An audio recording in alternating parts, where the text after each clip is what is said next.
प्रिय आत्मन,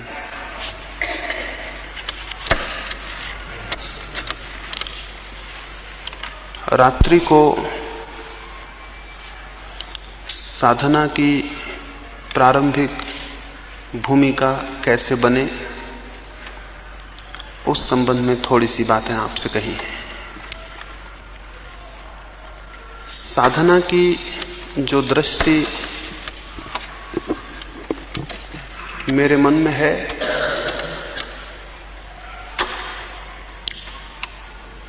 वो किन्हीं शास्त्रों पर, किन्हीं ग्रंथों पर, किसी विशेष संप्रदाय पर आधारित नहीं है। जैसा मैंने अपने भीतर चल के जाना है, उन रास्तों की बात भर आपसे कर रहा हूं। इसलिए मेरी बात कोई सैद्धांतिक बात नहीं है,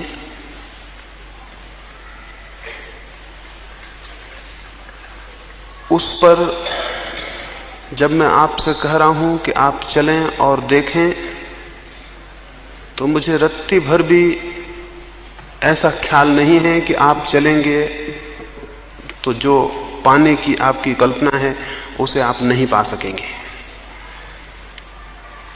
इसलिए ये आश्वासन और विश्वास है कि जिन रास्तों पर मैंने प्रवेश करके देखा है, केवल उनकी ही आपसे बात कर रहा हूं।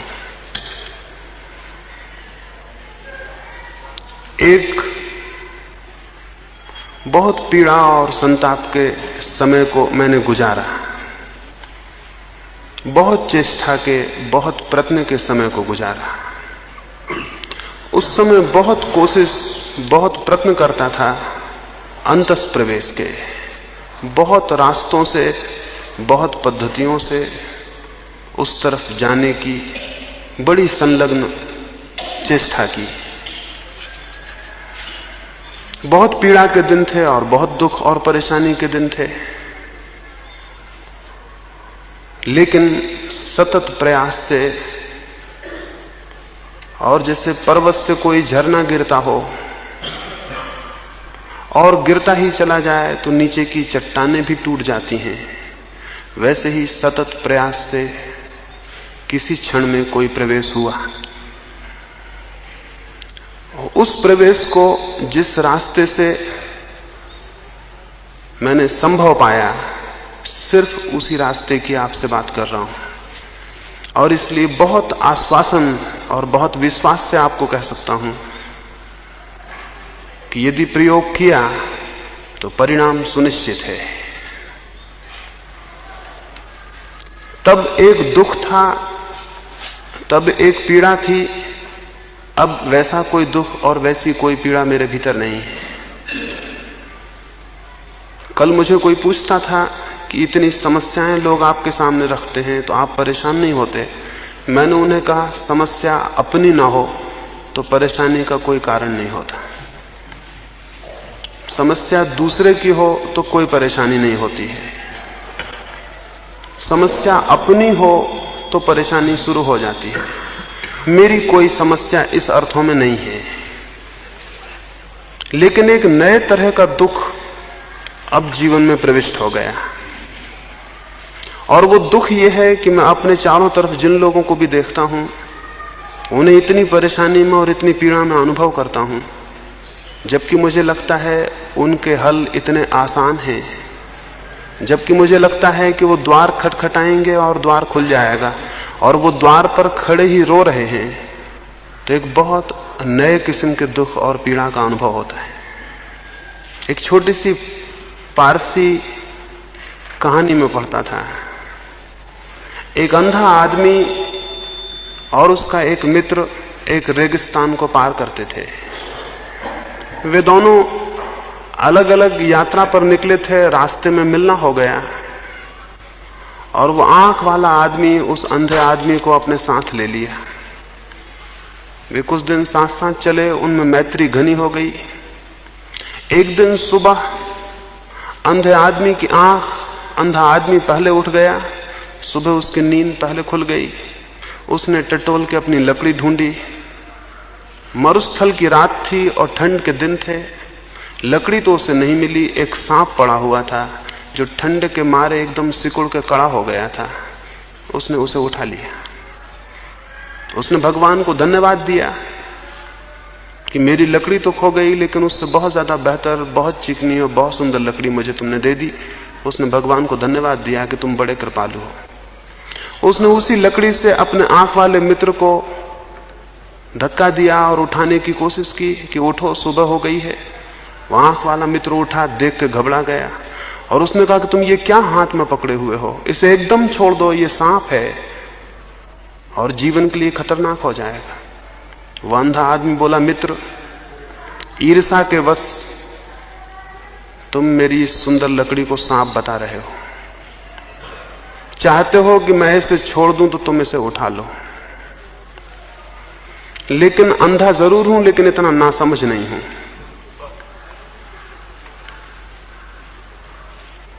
उस आंख वाले आदमी ने कहा, पागल हो गए हो, उसे एकदम छोड़ दो, वो सांप है और जीवन का खतरा है। अंधा आदमी हंसा और बोला, तुम इतने दिन मेरे साथ रहे, लेकिन ये न समझ पाए कि मैं भी समझदार हूं।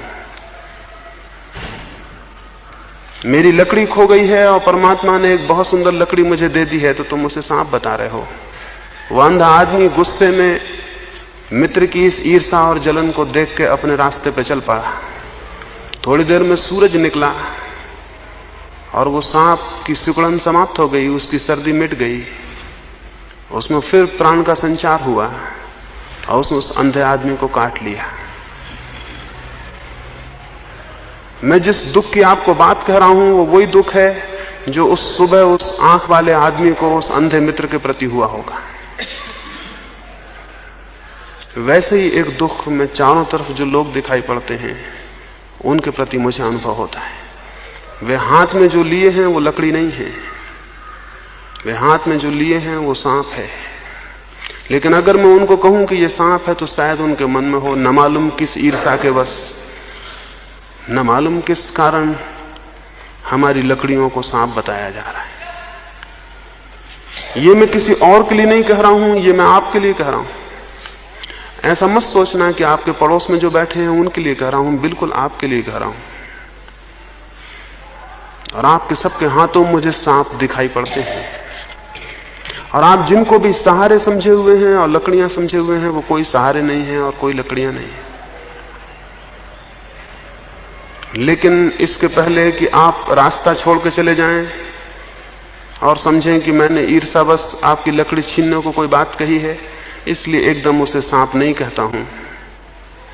आहिस्ता आहिस्ता आपको समझाने की कोशिश करता हूं कि जो आप पकड़े हुए हैं वो गलत है। बल्कि ये भी नहीं कहता हूं कि जो पकड़े हुए हैं गलत है, यही कहता हूं कि कुछ और भी श्रेष्ठ है जो पकड़ा जा सकता है। किसी और विराट आनंद को पकड़ा जा सकता है, जीवन में किन्हीं और बड़े सत्यों को पकड़ा जा सकता है। जो आप पकड़े हैं वो आपको डुबाने का कारण हो जाएगा। जीवन भर हम जो करते हैं वही हमें डुबा देता है, सारे जीवन को नष्ट कर देता है। और जब जीवन नष्ट हो जाता है, समाप्त हो जाता है, तब हमें जो पीड़ा और परेशानी पकड़ती है, मृत्यु के क्षण में, अंतिम दिनों में जो मनुष्य को कष्ट पकड़ लेता है, जो संताप पकड़ लेता है, वो यही होता है कि एक बहुत अद्भुत जीवन को मैंने व्यर्थ खो दिया।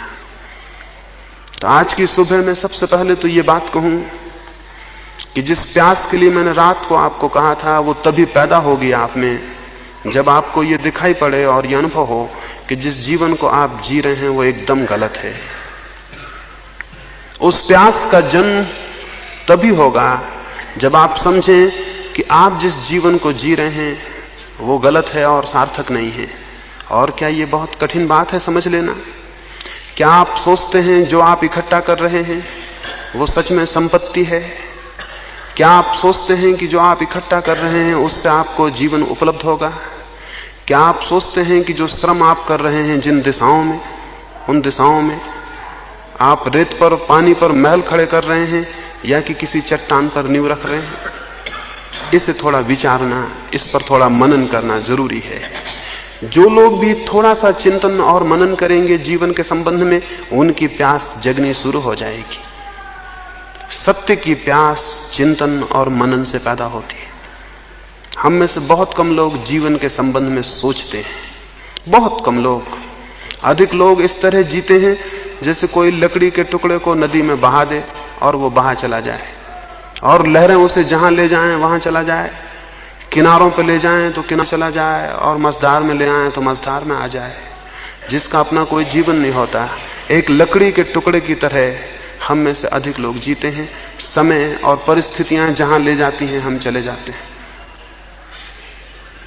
जीवन पर मनन और चिंतन इस बात की सूचना बनेगा कि क्या आपको एक लकड़ी के टुकड़े की तरह होना है जो नदी में बहे, क्या आपको एक सूखे हुए पत्ते की तरह होना है जिसे हवाएं जहां ले जाएं वहां चला जाए, या आपको एक व्यक्ति बनना है, एक इंडिविजुअल, एक व्यक्ति और एक सचेतन व्यक्ति जिसकी अपनी जीवन की दिशा है, जिसने तय किया कि कहां जाना और कहां पहुंचना, और जिसने तय किया कि क्या बनना और क्या होना, जिसने अपने जीवन को अपने हाथ में लिया है और उसके निर्माण को अपने हाथ में लिया है। मनुष्य की सबसे बड़ी कृति स्वयं मनुष्य है, और मनुष्य का सबसे बड़ा सृजन स्वयं का निर्माण है।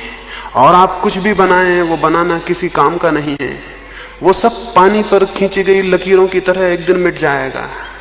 जो आप अपने भीतर निर्मित करेंगे और अपने को बनाएंगे, तो आप एक चट्टान पर, एक लोहे की चट्टान पर कुछ लिख रहे हैं जिसके कि फिर निशान कभी मिटते नहीं हैं, जो कि अमिट रूप से आपके साथ होगा। तो अपने जीवन के बाबत ये विचार करें, आप एक लकड़ी के टुकड़े तो नहीं हैं जो नदी में बह रहा है, आप दरख्त से पतझड़ में गिर गए एक पत्ते तो नहीं हैं जो हवाओं में उड़ रहा है। और आप विचार करेंगे तो आपको दिखाई पड़ेगा आप एक लकड़ी के टुकड़े हैं, और आपको दिखाई पड़ेगा पतझड़ में गिर गए एक पत्ते हैं जिसे हवाएं कहीं भी उड़ा रही हैं। अभी सड़कें उन पत्तों से भरी हुई हैं, और वे पत्ते जहां भी हवाएं आती हैं वहीं सरक जाते हैं। आपने जिंदगी में सचेतन विकास किया है या केवल हवा के धक्कों पर उड़ते रहे हैं? और अगर हवा के धक्कों पर उड़ते रहे तो क्या कहीं पहुंच सकेंगे? क्या कोई कभी इस तरह पहुंचा है? जीवन में एक सचेतन लक्ष्य न हो तो कोई कहीं पहुंचता नहीं। सचेतन लक्ष्य की प्यास इस बात से पैदा होगी कि आप चिंतन करें और मनन करें और विचार करें। बुद्ध के बाबत आपने सुना होगा, उन्हें जिस बात से विराग हुआ, जिस बात से वे विराग के जीवन में प्रविष्ट हुए, जिस बात से उन्हें सत्य की आकांक्षा पैदा हुई, वो कहानी बड़ी प्रचलित है, बड़ी अर्थपूर्ण है।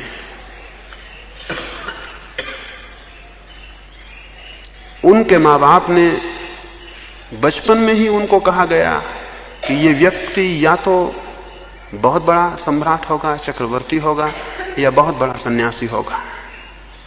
उनके पिता ने सारी व्यवस्था की, उनकी सुख सुविधा की कि उन्हें कोई दुख दिखाई ही ना पड़े जिससे कि सन्यास पैदा हो। उनके पिता ने उनके लिए मकान बनवाए, उस समय की सारे कला और कौशल सहित उन्होंने सारी व्यवस्था की, बगीचों की, हर मौसम के लिए अलग भवन बनाया, और आज्ञा दी परिचारकों को कि एक कुमलाया हुआ फूल भी गौतम को दिखाई ना पड़े, सिद्धार्थ को दिखाई ना पड़े। उसे ये इस ख्याल ना आ जाए कहीं कि फूल मुरझा जाता है, कहीं मैं तो ना मुरझा जाऊंगा। तो रात उनके बगीचे से सारे कुमलाए फूल और पत्ते अलग कर दिए जाते थे। जो दरख्त थोड़े भी कमजोर हो जाते वो उखाड़ के अलग कर दिए जाते थे। उनके आसपास युवक और युवतियां इकट्ठी थीं, कोई वृद्ध नहीं प्रवेश पाता था। कहीं सिद्धार्थ को ये विचार ना उठाए कि लोग बूढ़े हो जाते हैं, कहीं मैं तो बूढ़ा ना हो जाऊंगा। जब तक वे युवा हुए उन्हें पता नहीं था कि मृत्यु भी होती है। उन तक कोई खबर मृत्यु की नहीं पहुंचाई जाती थी। उनके गांव में लोग मरते भी हैं, इससे उन्हें बिल्कुल अपरिचित रखा गया। कहीं उन्हें ये चिंतन पैदा ना हो जाए कि लोग मरते हैं तो मैं भी तो नहीं मर जाऊंगा। मैं चिंतन का मतलब समझा रहा हूं। चिंतन का मतलब यह है कि चारों तरफ जो घटित हो रहा है उस पर विचार करिए। मृत्यु घटित हो रही है तो सोचिए कि मैं तो नहीं मर जाऊंगा। बुढ़ापा घटित हो रहा है तो सोचिए कि मैं तो बूढ़ा नहीं हो जाऊंगा। चिंतन न पैदा हो जाए बुद्ध में, इसलिए उनके पिता ने सारा उपाय किया। और मैं चाहता हूं कि आप सारा उपाय करें कि चिंतन पैदा हो जाए। उन्होंने उपाय किया कि चिंतन पैदा ना हो जाए, लेकिन चिंतन पैदा हुआ। एक दिन बुद्ध गांव से निकले और राह पर उन्होंने देखा एक बूढ़ा आदमी चला आता है। उन्होंने अपने सारथी को पूछा, इस आदमी को क्या हो गया, ऐसा आदमी भी होता है? सारथी ने कहा, झूठ में कैसे बोलूं, हर आदमी अंत में ऐसे ही हो जाता है। बुद्ध ने तत्क्षण पूछा, मैं भी?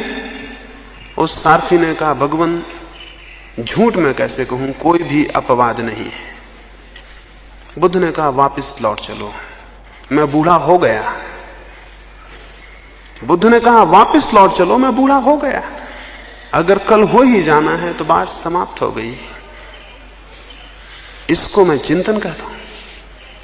लेकिन सारथी ने कहा, हम एक युवक महोत्सव में जा रहे हैं, सारे गांव के लोग प्रतीक्षा करेंगे, इसलिए चलें। बुद्ध ने कहा, अब चलने में कोई रस न रहा, युवक महोत्सव व्यर्थ है क्योंकि बुढ़ापा आता है। लेकिन वे गए और आगे बढ़े और उन्होंने देखा एक अर्थी लिए जाते हैं लोग, कोई मर गया है। बुद्ध ने पूछा, ये क्या हुआ, ये लोग क्या करते हैं, ये कंधों पर किस चीज को लिए हैं? सारथी ने कहा, कैसे कहूं, आज्ञा नहीं, लेकिन असत्य न बोल सकूंगा। यह आदमी मर गया, एक आदमी मर गया है, उसे लोग लिए जाते हैं। बुद्ध ने पूछा, मरना क्या है? और उन्हें पहली दफा पता चला, एक दिन जीवन की सरिता सूख जाती है और आदमी मर जाता है। बुद्ध ने कहा, बिल्कुल वापस लौट चलो, मैं मर गया। यह आदमी नहीं मरा, मैं मर गया। इसको मैं चिंतन कहता हूं। वह आदमी चिंतन और मनन में समर्थ हुआ है, जिसने दूसरे पे जो घटा है उससे समझा और जाना है कि वो उस पर भी घटित होगा। वे लोग अंधे हैं जो चारों तरफ जो घटित हो रहा है उसे नहीं देख रहे हैं। और इस अर्थ में हम सब अंधे हैं। और इसलिए मैंने वो कहानी कही अंधे आदमी की जो सांप को हाथ में लिए चलता है। इसलिए आपको पहला जो बहुत महत्वपूर्ण है वो ये कि आंख खोल के चारों तरफ देखिए क्या घटित हो रहा है, और उस घटित होने से चिंतन पैदा होगा, मनन पैदा होगा, और वो मनन प्यास देगा और किसी विराट सत्य को जानने की। ये इस पीड़ा को बहुत मैंने अनुभव किया। वो पीड़ा गई और उसके जाने में जिन सीढ़ियों को मुझे दिखाई पड़ना शुरू हुआ, उन सीढ़ियों में पहली सीढ़ी की आज मैं चर्चा करूंगा। ऐसा मुझे दिखाई पड़ता है कि परम जीवन या परमात्मा या आत्मा या सत्य को पाने के लिए दो बातें जरूरी हैं। एक बात तो जरूरी है जो परिधि की जरूरत है, समझें साधना की परिधि, और एक बात जरूरी है जिसको हम कहेंगे साधना का केंद्र। साधना की परिधि और साधना का केंद्र, या साधना का शरीर और साधना की आत्मा। साधना की परिधि पर आज मैं चर्चा करूंगा और कल साधना की आत्मा पर या साधना के केंद्र पर, और परसों साधना के परिणाम पर। ये तीन ही बातें हैं, साधना की परिधि, साधना का केंद्र और साधना का परिणाम। या यूं कह सकते हैं कि साधना की भूमिका, साधना और साधना की सिद्धि। साधना की भूमिका या साधना की परिधि में आपकी जो परिधि है वही संबंधित होती है। आपके व्यक्तित्व की परिधि आपका शरीर है, साधना की परिधि भी आपका शरीर है। साधना का बिल्कुल प्रारंभिक चरण आपके शरीर पर रखना होता है। इसलिए एक बात स्मरण रखें कि शरीर के संबंध में अगर सुनी सुनाई कोई बुरी भावना मन में हो, उसे फेंक दें। शरीर मात्र साधन है, संसार का भी और सत्य का भी। शरीर न शत्रु है न मित्र है, शरीर मात्र साधन है। आप चाहें तो उससे पाप करें और चाहें तो पुण्य करें, चाहें तो संसार में प्रविष्ट हो जाएं और चाहें तो परमात्मा में प्रवेश पा लें। शरीर मात्र साधन है, उसके संबंध में कोई दुर्भाव मन में ना रखें। ऐसे बहुत सी बातें प्रचलित हो गई हैं कि शरीर दुश्मन है और शरीर पाप है और शरीर बुरा है और शत्रु है और इसका दमन करना है। वो मैं आपको कहूं गलत है। न शरीर शत्रु है न शरीर मित्र है। आप उसका जैसा उपयोग करते हैं वही वो साबित हो जाता है। और इसलिए शरीर बड़ा अद्भुत है। शरीर बड़ा अद्भुत है। दुनिया में जो भी बुरा हुआ है वो भी शरीर से हुआ है और जो भी शुभ हुआ है वो भी शरीर से हुआ है। शरीर केवल एक उपकरण है, एक यंत्र है। साधना भी जरूरी है कि शरीर से शुरू हो, क्योंकि बिना इस यंत्र को व्यवस्थित किए आगे कोई भी नहीं बढ़ सकता।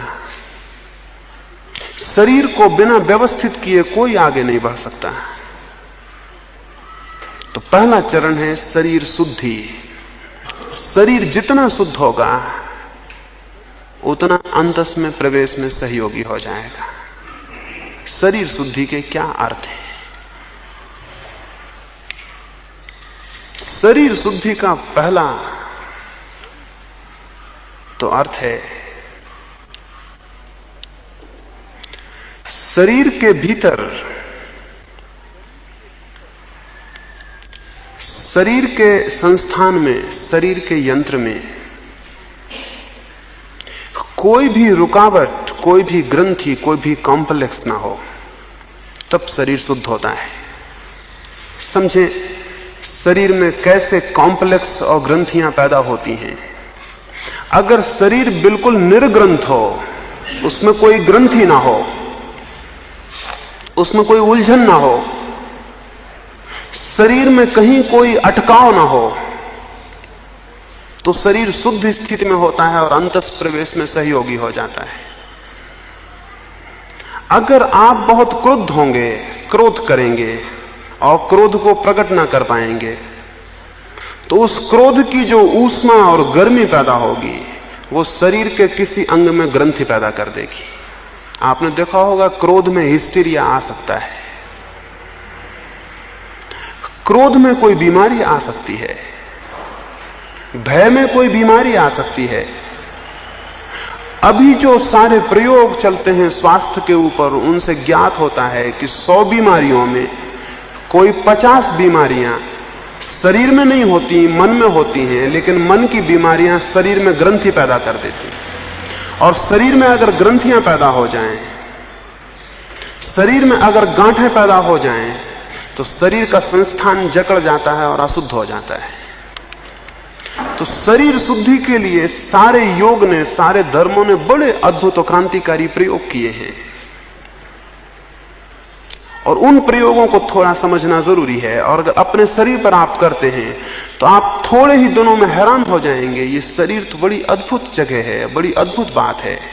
और तब ये आपको शत्रु ना मालूम होगा, बल्कि मंदिर मालूम होगा जिसके भीतर परमात्मा विराजमान है। तब ये दुश्मन नहीं मालूम होगा, ये बड़ा साथी मालूम होगा, और आप इसके प्रति अनुग्रहित होंगे, क्योंकि शरीर आपका नहीं है, पदार्थ से बना है। आप भिन्न हैं और शरीर भिन्न है, फिर भी आप इसका अद्भुत उपयोग कर सकते हैं। और तब आप शरीर के प्रति बड़ा ग्रेटिट्यूड, बड़ी कृतज्ञता अनुभव करेंगे कि शरीर इतना साथ दे रहा है। तो शरीर में ग्रंथियां पैदा ना हो, ये शरीर शुद्धि के लिए पहला चरण है। पर शरीर में हमारे बहुत ग्रंथियां हैं। अब जैसे मैं आपको कहूं, अभी कुछ दिन हुए एक व्यक्ति मेरे पास आए, वे मुझसे बोले कि मैं बहुत दिन से कुछ किसी धर्म की साधना करता हूं, मन बड़ा शांत हो गया है।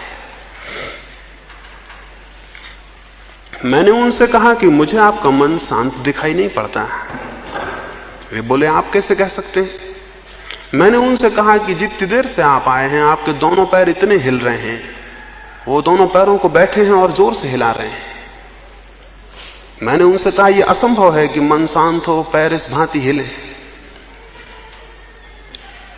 शरीर में जो भी कंपन है वे मन के कंपन से पैदा होते हैं। मन का कंपन जितना कम होने लगता है, शरीर उतना स्थिर मालूम होने लगेगा।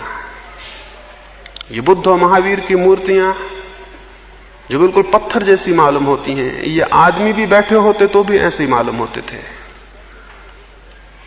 ये मूर्तियां ही पत्थर जैसी नहीं मालूम होती। इन आदमियों को भी आपने देखा होता तो ये बिल्कुल पत्थर जैसे मालूम होते। हमने इनकी पत्थर की मूर्तियां व्यर्थ ही नहीं बनाई, उसके पीछे कारण था, ये बिल्कुल पत्थर जैसे मालूम होने लगे थे। इनके भीतर कंपन विलीन हो गए थे, या कि कंपन सार्थक थे, जब उनकी जरूरत थी होते थे, अन्यथा वो विलीन थे।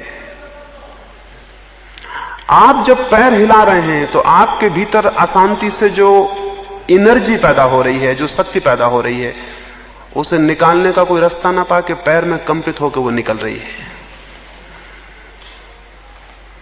जब एक आदमी क्रोध में होता है, उसके दांत भिज जाते हैं और मुट्ठियां बन जाती हैं, क्यों?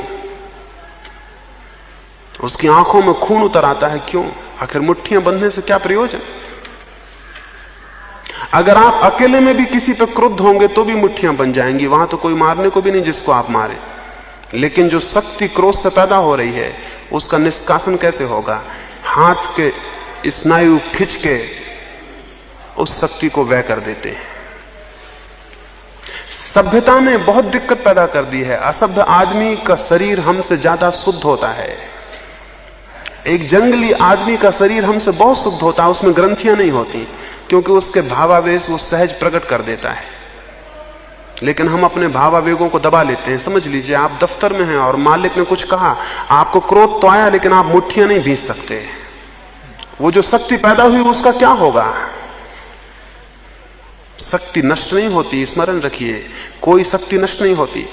अगर आपने मुझे गाली दी और मुझे क्रोध आ गया, लेकिन यहां इतने लोग थे कि मैं उसे प्रकट नहीं कर सका, ना मैं दांत भींच सका, ना मैं हाथ खींच सका, ना मैं गाली बक सका, ना मैं गुस्से में कूद सका, ना मैं पत्थर उठा सका, तो उस शक्ति का क्या होगा जो मेरे भीतर पैदा हो गई? वो शक्ति मेरे शरीर के किसी अंग को क्रिपल्ड कर देगी, और उसको क्रिपल्ड करने में, उसको विकृत करने में व्यय हो जाएगी, एक ग्रंथि पैदा होगी। शरीर की ग्रंथियों का मेरा मतलब यह है, शरीर में हमारे बहुत ग्रंथियां पैदा हो जाती हैं। और आप शायद हैरान होंगे, आप कहेंगे ऐसी तो हमें कुछ ग्रंथियां पता नहीं है। तो मैं आपको एक प्रयोग करने को कहता हूं, आप देखें, फिर आपको पता चलेगा कितनी ग्रंथियां हैं।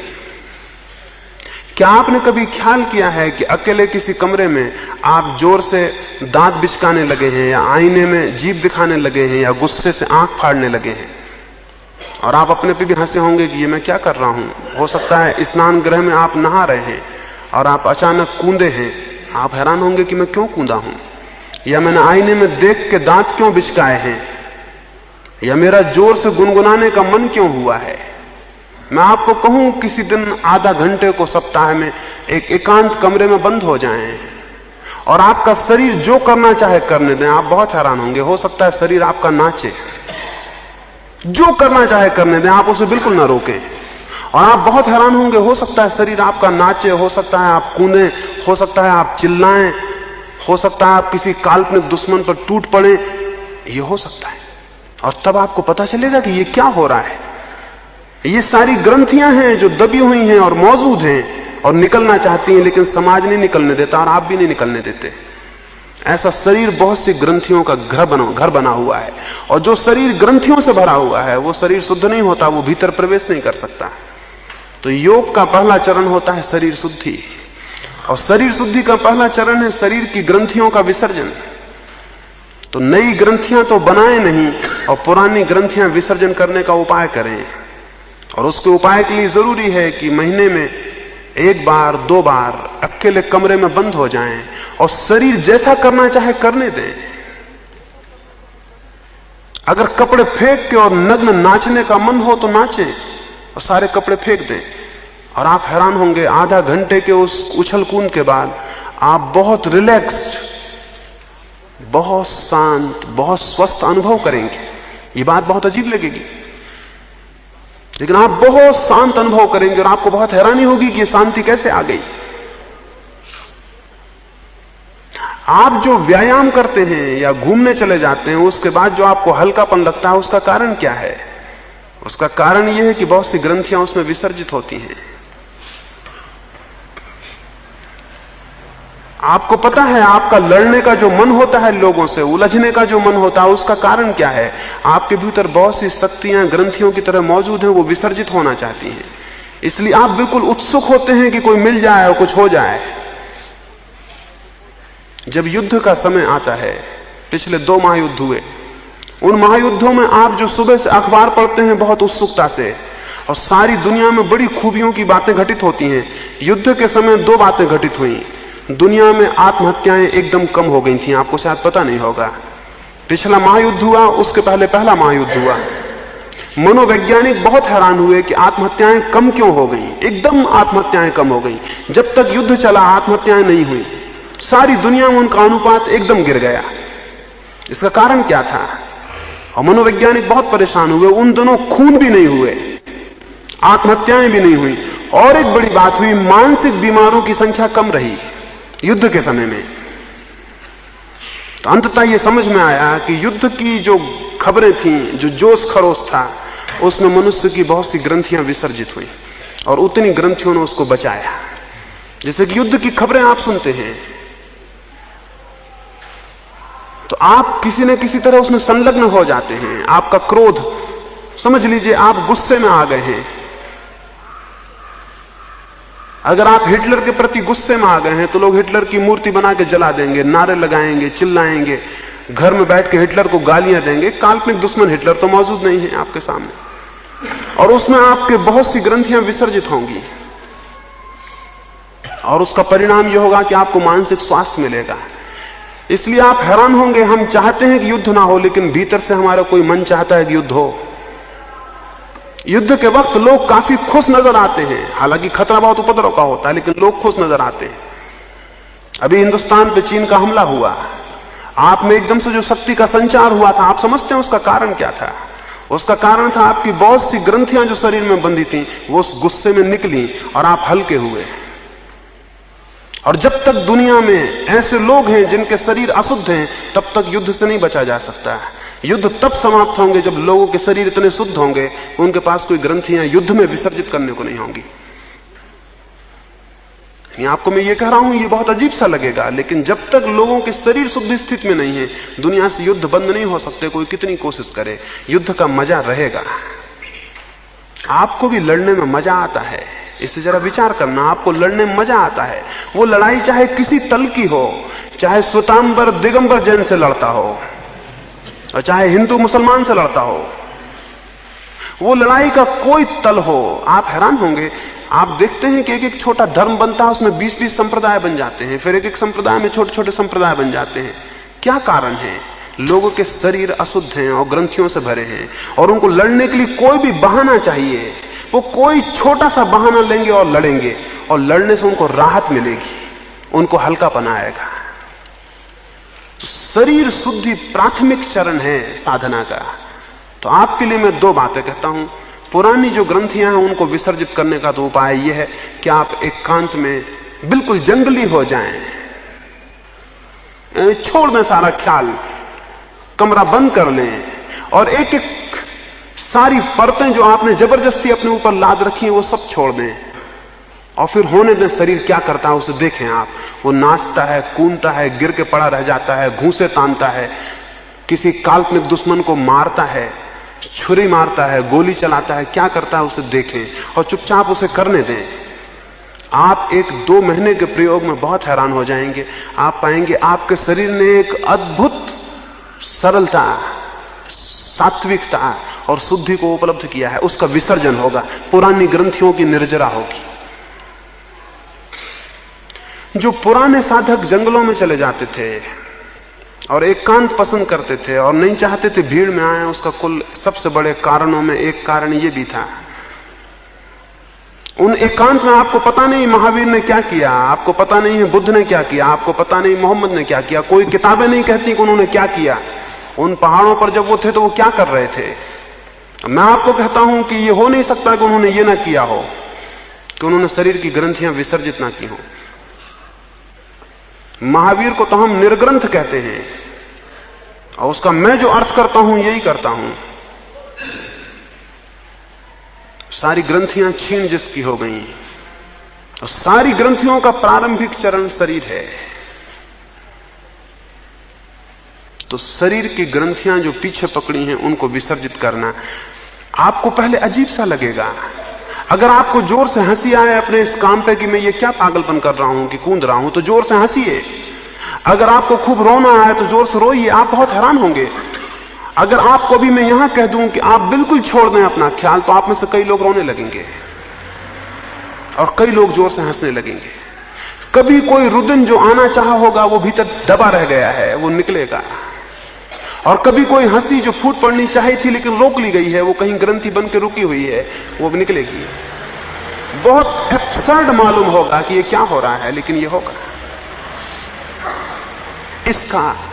इसका एकांत में प्रयोग करें तो शरीर शुद्धि के लिए जो पुराने हमारे ऊपर ग्रंथियां हैं वो हल्की होंगी। दूसरी बात, नई ग्रंथियां ना बने, इसका उपयोग करें। ये तो पुरानी ग्रंथियों के विसर्जन के लिए मैंने कहा। नई ग्रंथियां हम रोज बनाए चले जा रहे हैं। आपको मैंने कोई एक अपशब्द कह दिया और आपको क्रोध उठा, लेकिन सभ्यता और शिष्टता आपको उस क्रोध को प्रकट नहीं करने देगी। एक शक्ति का पुंज आपके भीतर घूमेगा, वो कहां जाएगा? वो किन्हीं नसों को सिकोड़ के इर्छा तिरछा करके बैठ जाएगा। इसलिए क्रोधी आदमी के चेहरे में, आंखों में, और शांत आदमी के चेहरे में और आंखों में फर्क होता है, क्योंकि वहां किसी क्रोध के वेग ने किसी चीज को विकृत नहीं किया है। और शरीर तब अपने परिपूर्ण सौंदर्य को उपलब्ध होता है जब उसमें कोई ग्रंथियां नहीं होती। यानी शरीर के सौंदर्य का कोई और मतलब ही नहीं है। आंखें तब बड़ी सुंदर हो जाती हैं, तब कुरूप से कुरूप शरीर भी सुंदर दिखने लगता है। गांधी का शरीर कुरूप था जब वे युवा थे, लेकिन जैसे जैसे वे बूढ़े होते गए उनमें एक अभिनव सौंदर्य आया जो बहुत अद्भुत था। वो सौंदर्य शरीर का नहीं था, वो ग्रंथियों के क्षीण होने का था। उसे कम लोग पहचाने और समझे होंगे। गांधी कुरूप थे, इसमें कोई शक नहीं है। गांधी का शरीर किसी भी सौंदर्य के मापदंड से सुंदर नहीं था। और अगर आप उनके पुराने चित्र देखेंगे तो बचपन उनका कुरूप है, जवानी उनकी कुरूप है, लेकिन जैसे जैसे वे बूढ़े होते हैं वे कुछ सुंदर होते जाते हैं। बुढ़ापे में तो आदमी और असुंदर होता है, पर वे सुंदर होते जा रहे हैं। और अगर जीवन का ठीक विकास हो तो जवानी उतनी सुंदर नहीं होती जितना बुढ़ापा होता है, क्योंकि जवानी में बड़े वेग होते हैं, बुढ़ापा बड़ा निरावेग हो जाता है। अगर ठीक से विकास हो तो बुढ़ापा सुंदरतम क्षण है जीवन का, क्योंकि उस वक्त सारे वेग क्षीण हो जाते हैं, सारी ग्रंथियां विलीन होनी चाहिए अगर ठीक विकास हो। इसलिए अगर आप ख्याल करेंगे कैसे ये हमारी विकृति इकट्ठी होती है शरीर के वेग की। मैंने आपको अपमानजनक शब्द कहा, आप में क्रोध उठा, एक शक्ति पैदा हुई, और शक्ति नष्ट नहीं होती, कोई शक्ति नष्ट नहीं होती। अब उसका कोई उपयोग होना चाहिए। अगर उसका उपयोग नहीं होगा तो वह आपको विकृत करके नष्ट हो जाएगी। तो उपयोग करिए। कैसे उपयोग करिएगा? अगर समझ लीजिए आपको क्रोध आ रहा है और आप दफ्तर में बैठे हुए हैं और आपको बहुत जोर से क्रोध आया है और आप उसको प्रकट नहीं कर सकते, आप एक काम करिए, उस शक्ति को जो पैदा हुई है एक क्रिएटिव ट्रांसफॉर्मेशन करिए उसका। अपने दोनों पैरों को जोर से सिकोड़िए। वो पैर किसी को दिखाई नहीं पड़ रहे हैं, आप उन दोनों पैरों की सारी मसल्स को जोर से सिकोड़िए, जितना सिकोड़ सके स्टिफ करिए, पूरा खींचते जाइए। जब आपकी बिल्कुल सामर्थ्य के बाहर हो जाए खींचना, तब उनको एकदम से रिलैक्स कर दीजिए। आप हैरान होंगे, क्रोध निष्कासित हो गया है और आपकी पैर की मसल सुंदर हो जाएंगी, व्यायाम भी हो गया।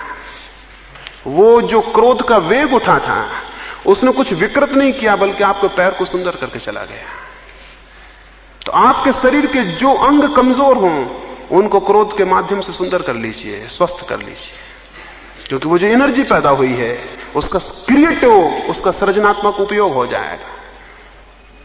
अगर आपके हाथ कमजोर हैं, आप दोनों हाथों को जोर से भींचिए, उस सारी शक्ति जो क्रोध की पैदा हुई है उन हाथों में लगेगी। अगर आपका पेट कमजोर है तो सारी पेट की आंतों को अंदर सिकोड़िए और उस क्रोध की शक्ति को भाव में कल्पित करिए कि वो जाके पेट की सारी नसों को सिकोड़ने में व्यय हो रही है। और आप हैरान होंगे, आप एक 2 मिनट बाद पाएंगे कि क्रोध विलीन है और शक्ति उपयुक्त हो गई है, शक्ति का प्रयोग हो गया। शक्ति हमेशा तटस्थ है, यानी क्रोध की जो शक्ति पैदा हो रही है वो बुरी नहीं है, उसका क्रोध की तरह उपयोग बुरा है। उसका दूसरा उपयोग करिए, और जो उसका दूसरा उपयोग नहीं करेगा वो शक्ति तो काम करेगी। वो शक्ति तो बिना काम के नहीं जाने वाली है, वो शक्ति तो काम करेगी ही। अगर हम उसका उपयोग सीख लेंगे तो वो हमारे जीवन को क्रांति दे देगी। तो पुरानी ग्रंथियों की निर्जरा और नई ग्रंथियों का सृजनात्मक उपयोग शरीर शुद्धि के लिए दो प्राथमिक चरण हैं। ये बहुत महत्वपूर्ण है। सारे योग के आसन मूलतः शरीर के सृजनात्मक उपयोग के लिए हैं। प्राणायाम शरीर की शक्तियों का सृजनात्मक उपयोग करने के लिए है। जो व्यक्ति अपने शरीर की शक्तियों का सृजनात्मक उपयोग नहीं करेगा, वे शक्तियां जो कि वरदान हो सकती थीं उसके लिए अभिशाप हो जाएंगी। हम सब अपनी ही शक्तियों से पीड़ित हैं। अगर आप समझें, हम सब अपनी ही शक्तियों से पीड़ित हैं। यानी हमारा दुर्भाग्य है कि हमारे पास शक्तियां हैं। जीसस क्राइस्ट के जीवन में एक उल्लेख है। वो एक गांव से निकले, उन्होंने एक आदमी को एक छत पर जोर से गालियां बकते, अश्लील बातें बकते हुए देखा।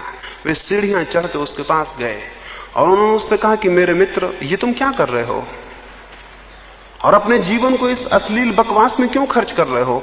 प्रतीत होता है तुमने शराब पी ली है। उस आदमी ने आंख खोली, उसने ईसा को पहचाना। उसने उठ के ईसा के हाथ जोड़े और उसने कहा कि मेरे प्रभु, मैं तो बिल्कुल बीमार था, मैं तो बिल्कुल मरणासन्न था। तुमने अपने आशीर्वाद से मुझे ठीक कर दिया था, क्या तुम भूल गए? और अब मैं परिपूर्ण स्वस्थ हूं, लेकिन इस स्वास्थ्य का क्या करूं? तो शराब पी लेते हैं। ईसा बहुत हैरान हुए। उसने कहा कि अब मैं परिपूर्ण स्वस्थ हूं, इस स्वास्थ्य का क्या करूं? तो अब शराब पी लेते हैं, जो बनता है वो करते। ईसा बहुत दुखी नीचे उतरे। वो गांव में अंदर गए तो एक आदमी को उन्होंने एक वेश्या के पीछे भागते हुए देखा, तो उन्होंने उसे रोका। उन्होंने कहा कि मित्र, अपनी आंखों का ये क्या उपयोग कर रहे हो? उसने ईसा को पहचाना और उसने कहा, आप भूल गए, मैं तो अंधा था, आपने हाथ रख के मेरी आंखें एक दफा ठीक कर दी थी, अब इन आंखों का क्या करूं? ईसा बहुत दुखी मन उस गांव से वापस लौटते थे। एक आदमी गांव के बाहर छाती पीट कर रो रहा था। ईसा ने उसके सिर पर हाथ रखा और कहा कि क्यों रो रहे हो? जीवन में बहुत आनंद है, जीवन रोने के लिए नहीं। उसने ईसा को पहचाना। उसने कहा, अरे भूल गए, मैं मर गया था और कब्र में लोग मुझे ले जा रहे थे, तुमने अपने जादू से मुझे जिंदा कर दिया था। अब इस जीवन का मैं क्या करूं? ये कहानी बिल्कुल काल्पनिक को झूठी सी मालूम होती है, लेकिन हम क्या कर रहे हैं? हम इस जीवन का क्या कर रहे हैं? हमारे पास जीवन में जो भी शक्तियां मिली हैं, उन सब से हम स्वयं अपना डिस्ट्रक्शन, उनसे हम स्वयं अपना विनाश कर रहे हैं। जीवन के दो ही रास्ते हैं। जो शक्तियां आपके शरीर और मन में हैं, उनका विनाश कर लें, यही नरक का रास्ता है। और जो शक्तियां और ऊर्जाएं, जो एनर्जीज आपके भीतर हैं, उनका सृजनात्मक उपयोग कर लें, यही स्वर्ग का रास्ता है। सृजन स्वर्ग है और विनाश नरक है। अपनी शक्तियों का जो सृजनात्मक, सारी शक्तियों का सृजनात्मक उपयोग कर ले, उसने स्वर्ग की तरफ चरण रखने शुरू कर दिए। और जो अपनी शक्तियों का विनाशात्मक उपयोग कर ले, वो नरक की तरफ जा रहा है। और कोई मतलब नहीं है। आप अपने से पूछें, आप क्या कर रहे हैं? जब एक आदमी क्रोध से भरता है तो आप समझते हैं कितनी शक्ति, कितनी डायनेमिक फोर्स उसमें पैदा होती है। क्या आपको पता है एक कमजोर आदमी भी क्रोध में आकर एक ऐसी चट्टान उठा सकता है जो कि उसने कभी शांत क्षणों में उठाने की कल्पना नहीं कर सकता था? क्या आपको पता है एक क्रुद्ध आदमी अपने से बहुत बलिष्ठ शांत आदमी को क्षणों में परास्त कर सकता है?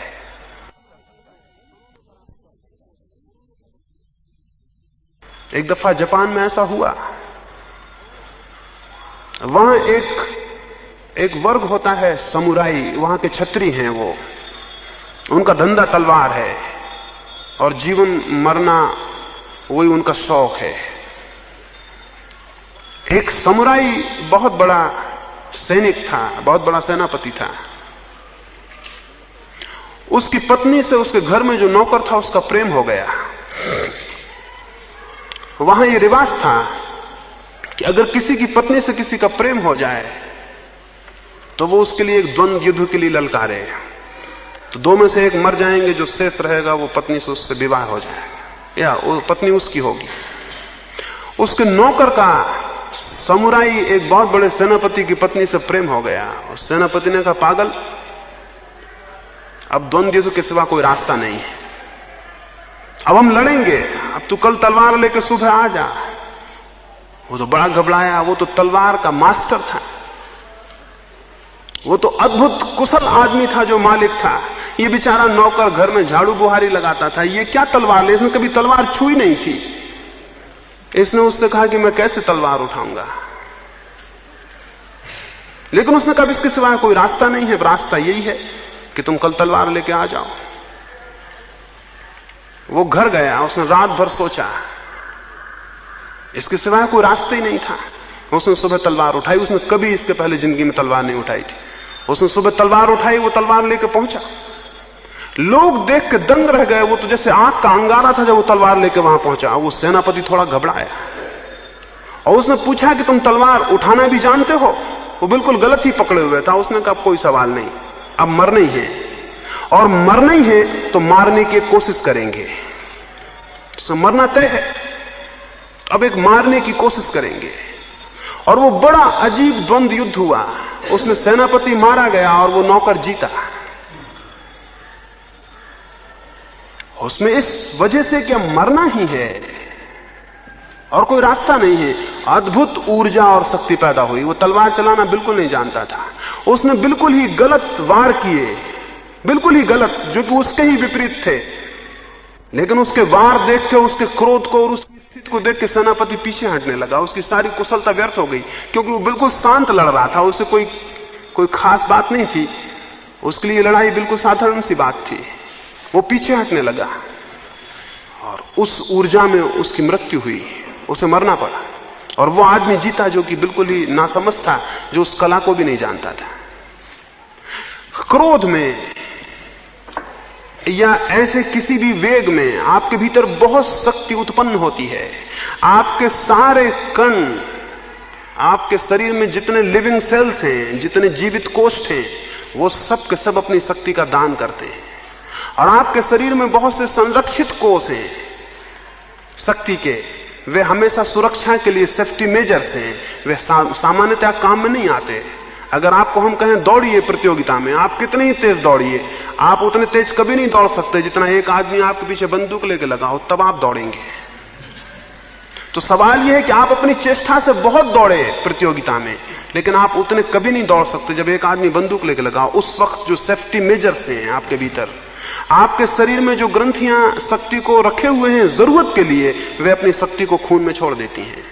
उस वक्त आपका शरीर बड़ी शक्ति से आप्लावित हो जाता है। अगर उस शक्ति का उपयोग सृजनात्मक ना हो तो वो शक्ति आपको ही खंडित करेगी और आपको ही तोड़ देगी। इस दुनिया में अशक्त लोग पाप नहीं करते, शक्तिशाली लोग पाप करते हैं, और मजबूरी में उनकी शक्ति उन्हें पाप करवाती है।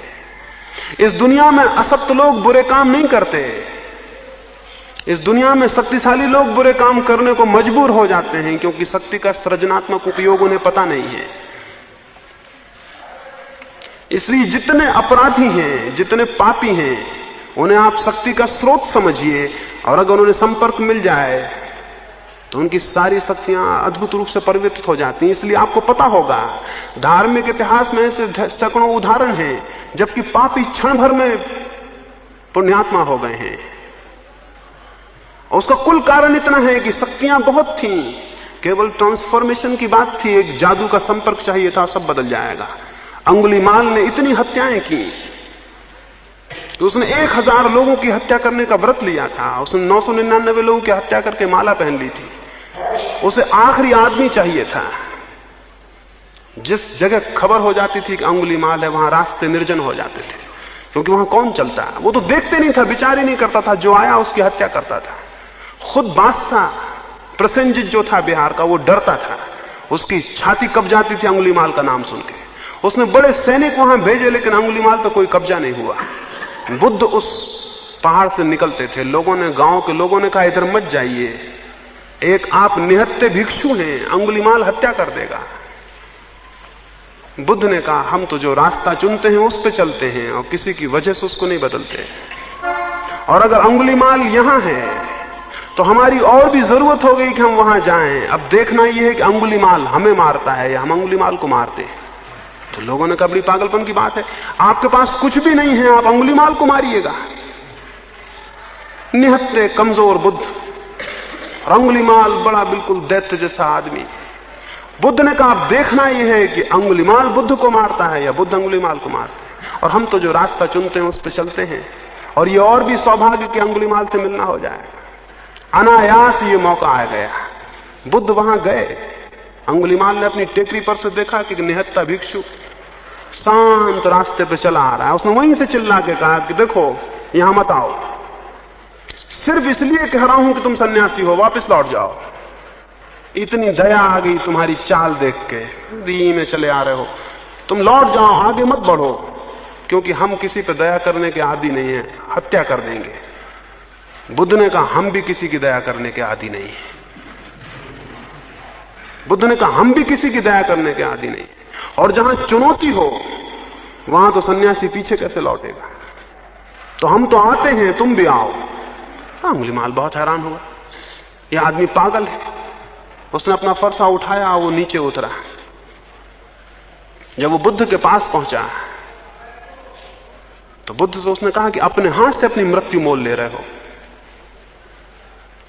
बुद्ध ने कहा इसके पहले कि तुम मुझे मारो एक छोटा सा काम करो, जो सामने वृक्ष है इसके 4 पत्ते तोड़ दो। उसने अपने फरसे को मारा, एक डगाल तोड़ दी, और उसने कहा ये रहे 4 का 4000। बुद्ध ने कहा एक छोटा काम और करो, इसके पहले कि तुम मुझे मारोगे, इनको वापस उसी दरख्त में जोड़ दो। वो आदमी बोला कि ये तो मुश्किल है। तो बुद्ध ने कहा तोड़ना तो बच्चा भी कर देता, जोड़ना तोड़ना तो बच्चा भी कर देता, जोड़ना जो कर सके उसमें पुरुष है, उसमें पुरुषार्थ है। तुम बहुत कमजोर आदमी हो, तुम सिर्फ तोड़ सकते हो। तुम ये ख्याल छोड़ दो कि तुम बड़े शक्तिशाली हो, एक पत्ता नहीं जोड़ सकते। उसने एक क्षण गौर से सोचा, उसने कहा तो जरूर है, क्या पत्ता जोड़ने का भी कोई रास्ता हो सकता है? बुद्ध ने कहा है, हम उसी रास्ते पे चल रहे हैं। उसने गौर से देखा और उसके स्वाभिमान को पहली दफा यह पता चला मारने में कोई मतलब नहीं है, मारना कमजोर भी कर सकता है। उसने कहा मैं तो कमजोर नहीं हूं, मैं अब क्या करूं? बुद्ध ने कहा मेरे पीछे आओ। वो उस दिन भिक्षा मांगने गांव में गया, भिक्षु हो गया, वो गांव में भिक्षा मांगने गया। लोगों ने, सब लोग डर के मारे अपने मकानों पे चढ़ गए, उसको पत्थर मारे। वो नीचे गिर पड़ा, लहू लुहान, उस पर पत्थर पड़ रहे हैं। बुद्ध उस किनारे से आए और उससे कहा अंगुलीमाल, ब्राह्मण अंगुलीमाल उठो, आज तुमने पुरुषार्थ को सिद्ध कर दिया। जब उनके पत्थर तुम्हारे ऊपर पड़ रहे थे तो तुम्हारे हृदय में जरा भी क्रोध नहीं आया, और जब तुम्हारे शरीर से लहू गिरने लगा और तुम जमीन पर गिर गए तब भी तुम्हारे हृदय में उनके प्रति प्रेम ही भरा हुआ था। तुमने अपने पुरुष को सिद्ध कर दिया और तुम ब्राह्मण हो गए। प्रसेनजित को खबर लगी तो वो मिलने आया बुद्ध से कि अंगुलीमाल परिवर्तित हुआ है। वो आके बैठा, उसने कहा हम सुनते हैं कि अंगुलीमाल साधु हो गए हैं, क्या मैं उनके दर्शन कर सकता हूं? बुद्ध बोले जो बगल में भिक्षु मेरे बैठे हुए हैं वो अंगुलीमाल है। प्रसेनजित ने सुना उसके हाथ पर कब गए, नाम तो पुराना था और डर वही था उस आदमी का। अंगुलीमाल ने कहा मत डरो। वो आदमी गया, वो शक्ति जो उस आदमी थी परिवर्तित हो गई। अब हम दूसरे रास्ते पर हैं। अब तुम हमें मार डालो तो हमारे मन से तुम्हारे प्रति कोई अशुभ आकांक्षा नहीं उठेगी। जब बुद्ध से लोगों ने पूछा कि इतना बड़ा पापी कैसे परिवर्तित हुआ, तो बुद्ध ने कहा पाप और पुण्य का प्रश्न नहीं है, शक्ति के परिवर्तन का प्रश्न है। इस दुनिया में कोई बुरा नहीं है और इस दुनिया में कोई भला नहीं है, केवल शक्ति की दिशाएं हैं। हमारे भीतर बहुत शक्ति है इस शरीर में। इस शरीर की शक्तियों का सृजनात्मक उपयोग, तो एक तो मैंने कहा कि जब भावावेश उठे तो आप शरीर के किसी अंग से उस भावावेश का उपयोग कर लें, उस एक्सरसाइज में उपयोग कर लें। दूसरी बात, अपने जीवन में कुछ सृजनात्मक काम सीखें। हम सब गैर सृजनात्मक हैं। पुराने दिन थे, कल मैं बात करता था रात, पुराने दिन थे, गांव में एक आदमी जूता बनाता था और कोई उसके जूते को पहनता था तो वो गौरव से कहता था मेरा बनाया हुआ जूता है। एक सृजन का आनंद था। एक आदमी गाड़ी का चाक बनाता था तो मेरा बनाया हुआ है। आज दुनिया में सृजन का कोई आनंद नहीं रह गया, आपका बनाया हुआ कुछ भी नहीं है। आपका बनाया हुआ कुछ भी नहीं है। दुनिया जैसी है, उसमें आदमी का बनाया हुआ आप कुछ भी नहीं रह जाएगा। उसका परिणाम यह हुआ है कि जो सृजनात्मक आनंद था आपका, वो विलीन हो गया है। और अगर वो विलीन हो जाएगा तो शक्तियों का क्या होगा? वो विनाश की तरफ उत्सुक होंगी।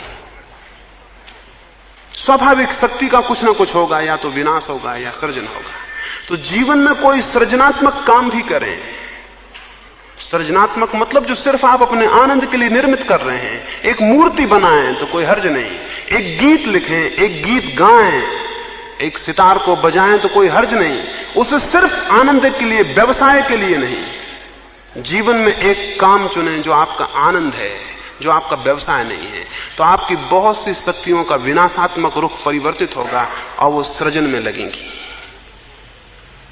भावावेशों को रोकने के लिए मैंने कहा, और ये सामान्य जीवन को सृजनात्मक दृष्टि दें। कोई फिक्र नहीं, घर में एक बगिया लगाएं और उन फूलों को प्रेम करें और उनका आनंद लें। कोई फिक्र नहीं, एक पत्थर को घिस के छोटी सी मूर्ति बनाएं। हर आदमी जो समझदार है आजीविका के अतिरिक्त कुछ समय सृजन के लिए देगा, और जो नहीं देगा वो गलती में पड़ जाएगा, उसका जीवन खराब हो जाएगा। एक छोटा सा गीत लिखें। कोई फिक्र नहीं, एक अस्पताल में जाएं और कुछ मरीजों को 2-2 फूल दे आएं। कोई फिक्र नहीं, रास्ते पे कोई भिखमंगा मिल जाए, 2 क्षणों से गले लगा लें। कोई फिक्र नहीं, कुछ सृजनात्मक करें जो सिर्फ आनंद है आपका, और जिसमें आपको कुछ लेना नहीं है, कुछ देना नहीं है, जिसे कर लेना ही आपका आनंद है। तो जीवन में कुछ एक बिंदु चुने जिसे सिर्फ कर लेना आपका आनंद है। आपकी सारी शक्तियां उस तरफ उन्मुख होंगी और विनाश के लिए आपके पास शक्तियां नहीं बचेंगी। जो आदमी जितना सृजनात्मक होगा उतना ही उसका क्रोध, उसका सेक्स विलीन हो जाएगा। ये असृजनात्मक आदमी के लक्षण हैं। आपके पास बहुत शक्ति है, वो कहां जाएगी? वो सेक्स से निकलेगी, काम वासना से निकलेगी। निकलना जरूरी है। जो दुनिया में बहुत बड़े बड़े सृजनात्मक मूर्तिकार, चित्रकार या कवि हुए हैं, उनके अविवाहित रह जाने का और कोई रहस्य नहीं है। कुल इतना ही रहस्य है कि वो सारी शक्ति उनकी सृजन में विलीन हो गई, वो ट्रांसफॉर्म हो गई, सब्लिमेट हो गई। अगर वो वहां सब्लिमेट ना होती तो बहुत निम्न तल के सृजन में व्यय होती, संतति के सृजन में, वो बच्चे पैदा करने में व्यय होती। वही शक्ति जो कि किन्हीं अमर काव्यों के, अमर चित्रों के निर्माण में व्यय हो गई। तो जीवन में शक्ति का सब्लिमेशन, उसका उदात्तीकरण बहुत जरूरी है। तो एक ये स्मरण रखें, शरीर की संपूर्ण शुद्धि के लिए जीवन में कुछ सृजनात्मक होने की चेष्टा करें। सृजनात्मक मनुष्य ही केवल धार्मिक हो सकता है, और कोई मनुष्य धार्मिक नहीं हो सकता। शरीर शुद्धि के लिए ये बुनियादी बातें मैंने आपसे कही, बहुत बुनियादी, अब बहुत गौण बातें हैं। ये बहुत बुनियादी बातें हैं, इनको जो संभालता है गौण बातें अपने आप समझ जाएंगी। बहुत गौण बातों में ये है जिसको हम अपने मुल्क में आहार कहते हैं, वो शरीर शुद्धि में उपयोगी है। आपका शरीर तो बिल्कुल भौतिक संस्थान है, उसमें आप जो डालते हैं उसके परिणाम होने स्वाभाविक हैं। अगर मैं शराब पी लूंगा तो मेरे शरीर के सेल बेहोश हो जाएंगे, ये बिल्कुल स्वाभाविक है। और अगर शरीर मेरा बेहोश है तो उस बेहोशी का परिणाम मेरे मन पे पड़ेगा। मन और शरीर बहुत अलग अलग नहीं है, बहुत संयुक्त है। हमारा जो व्यक्तित्व है वो शरीर और मन ऐसा अलग अलग नहीं, शरीर मन ऐसा इकट्ठा है, वो साइकोसोमेटिक है। उसमें हमारा शरीर और मन इकट्ठा है। शरीर का ही अत्यंत सूक्ष्म हिस्सा मन है और मन का ही अत्यंत स्थूल हिस्सा शरीर है। इसे यूं समझिए, ये दोनों बिल्कुल अलग अलग चीजें नहीं हैं। इसलिए जो शरीर में घटित होगा उसके परिणाम मन में प्रतिध्वनित होते हैं, और जो मन में घटित होता है उसके परिणाम शरीर तक आ जाते हैं। अगर मन बीमार है, शरीर ज्यादा देर स्वस्थ नहीं रहेगा। अगर शरीर बीमार है तो मन ज्यादा देर स्वस्थ नहीं रह सकेगा। ये खबरें एक दूसरे में सुनी और समझी जाती हैं। इसलिए जो लोग मन को स्वस्थ रखने का उपाय समझ लेते हैं वे शरीर के बाबत मुफ्त में बहुत सा स्वास्थ्य उपलब्ध कर लेते हैं, जिसके लिए वो कोई कमाते नहीं, जिसके लिए वो कोई प्रयास नहीं करते। शरीर और मन संयुक्त घटना है। शरीर पर जो होगा वो मन पर होगा। इसलिए आपके अपने आहार में, आपके भोजन में आपको थोड़ा विवेकपूर्ण होना जरूरी है। पहली बात, वो इतना ज्यादा ना हो कि शरीर उसके कारण आलस्य से भरता हो। आलस्य अशुद्धि है। वो ऐसा ना हो कि शरीर उत्तेजना से भरता हो। उत्तेजना अशुद्धि है, क्योंकि उत्तेजना ग्रंथियां पैदा करेगी। वो ऐसा ना हो कि शरीर क्षीण होता हो, क्योंकि क्षीणता कमजोरी है और शक्ति अगर उत्पन्न ना होगी तो परमात्मा की तरफ विकास भी नहीं हो सकता। शक्ति पैदा हो लेकिन शक्ति उत्तेजक ना हो, ऐसा आहार होना चाहिए। शक्ति पैदा हो लेकिन वो इतनी ना हो कि शरीर उसके कारण आलस से भर जाए। अगर आपने जरूरत से ज्यादा भोजन किया है तो सारे शरीर की शक्ति उसको पचाने में लग जाती है, शरीर में आलस्य छा जाता है। शरीर में आलस्य छाने का और कोई मतलब नहीं है। सारी शक्ति पचाने में लगती है तो शरीर आलस से भर जाता है। आलस इस बात की सूचना है कि भोजन जरूरत से ज्यादा हो गया। भोजन के बाद आलस नहीं, स्फूर्ति आनी चाहिए।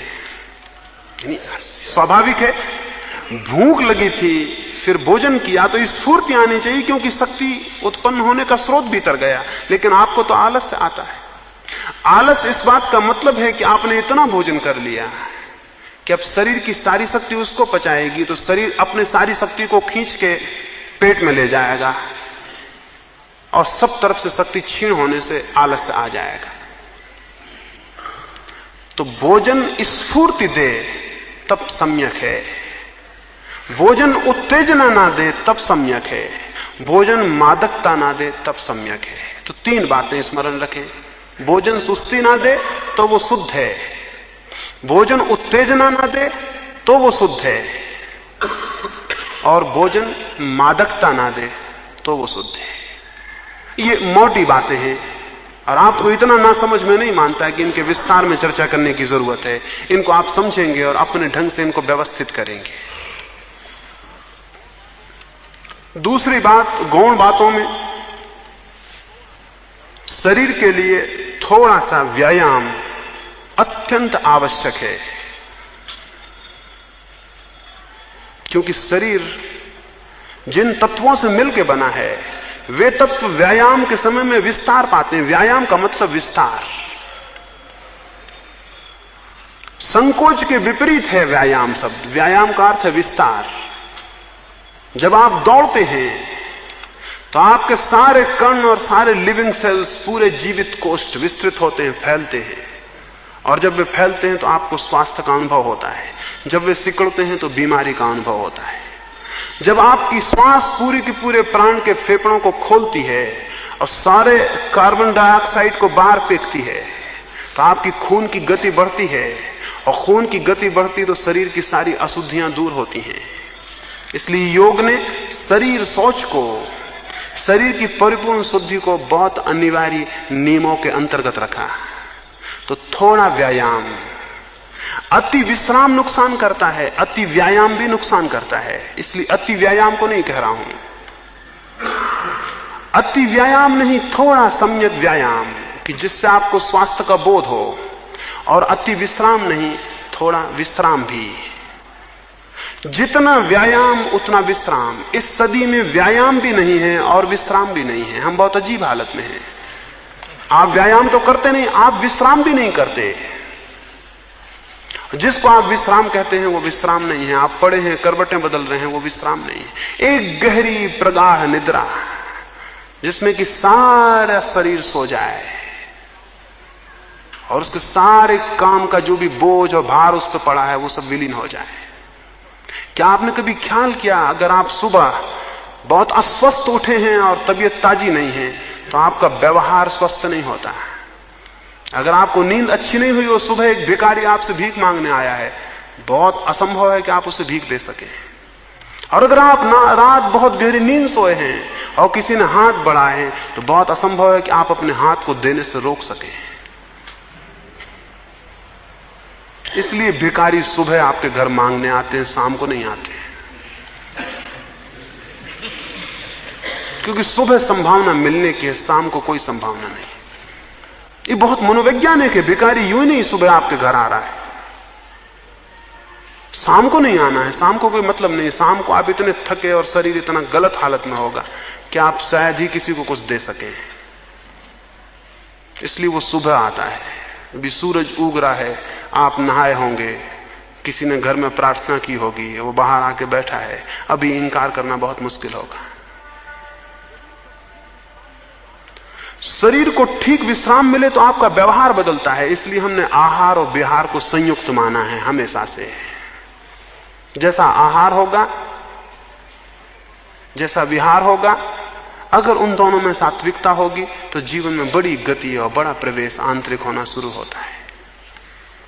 स्वास्थ्य की एक भूमिका बहुत जरूरी है और उसके लिए सम्यक आहार, सम्यक व्यायाम और सम्यक विश्राम, इनको आप बुनियादी हिस्से माने। विश्राम भी करने के लिए कुछ समझ चाहिए, जैसा व्यायाम करने के लिए कुछ समझ चाहिए। विश्राम करने के लिए समझ चाहिए, शरीर को छोड़ने की समझ चाहिए। वो हम रात्रि को जब ध्यान करेंगे तो उससे आपको समझ में आएगा कि उस ध्यान के बाद अगर आप विश्राम करते हैं तो विश्राम वास्तविक होगा। हो सकता है यहां कुछ मित्र हों जो शारीरिक रूप से बहुत व्यायाम न कर सकते हों, न जा सकते हों, जंगल और पहाड़ न चढ़ सकते हों, उनके लिए मैं एक दूसरा प्रयोग कहता हूं। वे केवल 15 मिनट को सुबह उठ के स्नान करने के बाद एकांत कमरे में लेट जाएं, आंख बंद कर लें और कल्पना करें कि मैं पहाड़ियां चढ़ रहा हूं और दौड़ रहा हूं। सिर्फ कल्पना करें, कुछ ना करें। वृद्ध हैं, वे नहीं जा सकते हैं, या ऐसी जगह हैं कि वहां घूमने नहीं जा सकते हैं। एकांत कमरे में लेट जाएं, आंख बंद कर लें और कल्पना करें कि मैं जा रहा हूं, एक पहाड़ चढ़ रहा हूं और दौड़ रहा हूं। धूप तेज है और मैं भागा चला जा रहा हूं, मेरी श्वास जोर से बढ़ रही और आप हैरान होंगे, आपकी श्वास बढ़ने लगेगी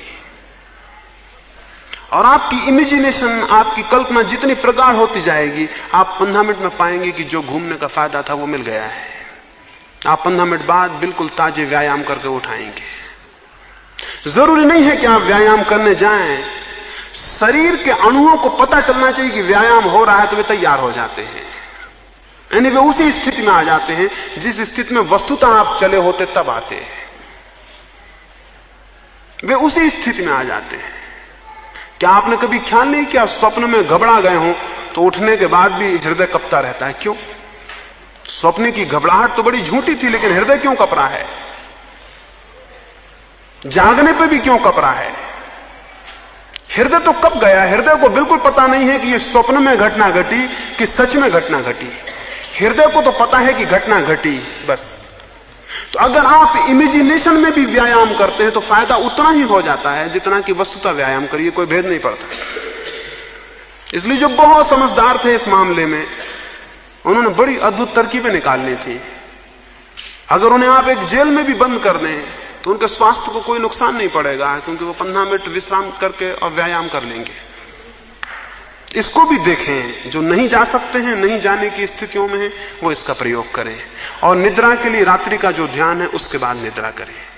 शरीर ऐसे शुद्ध होगा, और शरीर शुद्ध होगा तो शरीर की शुद्धि भी अपने आप में एक अद्भुत आनंद है, और उस आनंद में फिर और अंतस प्रवेश होता है। ये पहला चरण हुआ। दूसरे 2 चरण हैं भूमिका के, विचार शुद्धि और भाव शुद्धि, उनकी मैं बात करूंगा। 3 चरण होंगे परिधि के, शरीर शुद्धि, विचार शुद्धि, भाव शुद्धि, और 3 चरण होंगे केंद्र के, शरीर शून्यता, विचार शून्यता और भाव शून्यता। ये 6 चरण जब पूरे होते हैं तो समाधि घटित होती है। तो उनकी हम क्रमशः इन 3 दिनों में बात करेंगे। ये बात काफी होगी, इस पर आप विचार करेंगे, समझेंगे और इसका प्रयोग करेंगे, क्योंकि मैं जो कुछ कह रहा हूं वो सब प्रयोग करने की बात है। प्रयोग करेंगे तो ही उसका अर्थ खुलेगा, अन्यथा मेरी बातचीत से उसका कोई अर्थ नहीं खुलता। अब हम सुबह का ध्यान करेंगे और फिर विदा होंगे। सुबह के ध्यान के लिए थोड़ी सी बात आपको कह दूं। सुबह के ध्यान का पहला चरण तो वही होगा जिसको हमने रात्रि में संकल्प कहा। 5 बार हम संकल्प की स्थिति करेंगे। उसके बाद जब संकल्प हम कर चुके होंगे 2 मिनट तक धीमी सांस लेकर बैठे रहेंगे। उसके बाद हम भावना करेंगे, पहले संकल्प, फिर भावना और फिर ध्यान, ऐसे 3 चरण होंगे सुबह के लिए। संकल्प रात्रि को जैसा मैंने कहा वैसा, श्वास को पूरा गहरा अंदर ले जाएंगे। जब श्वास अंदर जाने लगेगी तब मन में ये भाव करेंगे कि मैं संकल्प करता हूं कि मेरा ध्यान में प्रवेश होकर रहेगा, मैं ध्यान में प्रविष्ट होऊंगा। इस भाव को करते रहेंगे जब श्वास अंदर जाएगी और पूरे फेफड़ों में भरेगी। पूरी भर लेनी है जितनी आपसे बन सके। फिर उसे 1 सेकंड 2 सेकंड जितनी देर आप रोक सकें रोके रखना है। जब श्वास को आप ले जाते हैं पूरा ले जाएं, फिर उसे थोड़ी देर रोकें। जिन्हें योग ने पूरक, कुंभक और रेचक कहा है वही प्रक्रिया है। श्वास को पूरा अंदर ले जाएं, फिर उसे रोकें और इस पूरे वक्त संकल्प करते रहें, मन में वही संकल्प गूंजता रहे। फिर पूरी श्वास को बाहर फेंकें, मन में वही संकल्प गूंजता रहे। फिर थोड़ा रुकें और मन में वही संकल्प गूंजता रहे। इस भांति आपके पूरे अंतश्चेतन मन तक, अंतःकरण तक ये संकल्प प्रविष्ट हो जाएगा। आपके पूरे व्यक्तित्व को पता चल जाएगा कि निर्णय हुआ है कि ध्यान में प्रवेश करना है, तो आपको पूरे व्यक्तित्व का सहयोग मिलेगा। अन्यथा आप ऊपर ही घूमते रहेंगे, उससे कोई अंतर नहीं पड़ेगा बहुत। तो पहले तो संकल्प, फिर भावना।